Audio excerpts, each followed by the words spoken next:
రేపటి నుంచి మీకు స్టడీ అవర్స్ ఉండవు. రేపటి నుంచి మీ అమ్మాయిని మేము మానిటర్ చేయరు. రేపటి నుంచి మిమ్మల్ని ఎవరు చేయరు. You got freedom right now. కానీ ఈ ఫ్రీడమ్ ని దయచేసి బాగా గుర్తుపెట్టండి. రేపటి నుంచి నా క్లాస్ లో మెటీరియల్ ఇస్తేనే చదువుతానే మైండ్ సెట్ కాదు. క్లాస్ లో చెప్పంగానే దాన్ని విజువలైజ్ చేసుకొని కాన్సెప్ట్ ప్రిపేర్ చేసి అలా ప్రిపేర్ అవడం ఐఐటీస్ నుంచి లేకపోతే ఇటువంటి యూనివర్సిటీస్ నుంచి మనం నేర్చుకోవాలి. ఫస్ట్ బేసిక్ థింగ్ ఏంటి తెలుసా, మనం చిన్నప్పటి నుంచి మద్దతు అనే లెర్నింగ్ కి రాక్ లెర్నింగ్ అలవాటు పడిపోయింది కదా, దాంట్లో నుంచి బయటకు వచ్చి ఇప్పటి నుంచి సెల్ఫ్ లెర్నింగ్ జరగాలి.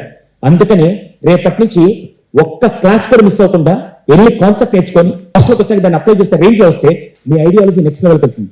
ఇప్పటిదాకా బట్టి మార్కులు తెచ్చుకున్నారు. ఇంటర్మీడియట్ 90, 10th 90 కాదు.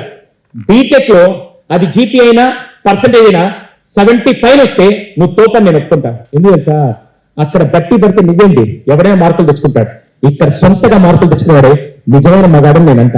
That is the learning which you need to learn here.